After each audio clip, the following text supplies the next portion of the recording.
Buksan natin. Tikman natin kung anong lasa. Ito ano ba ito? Ito na lang. Ito ay seafood starts with freshness. Roast series. Seafoods. Buksan natin. Amoy daing. Seafood nga siya. Ah, yung pusit. Pusit. Ay. Parang daing.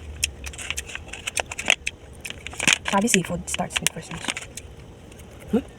Meron siyang sesame seeds. Para siyang pinato yung pusit. Pero parang daing. Pwede siya ulam. Wow! Hindi matigas. Ito naman isa. Ito yung galing sa ayuda kahapon. Ano ba to? Hindi ko naman mabasa. Parang sampalok. Ay! Ito magasin. Ah, matamis. Parang bukayo. Spicy. Para siyang dried pork na maanghang. Para siyang karne. Parang nga siyang karne. Maanghang, parang adobo. Pinato yung adobo. Maanghang, tapos maalat.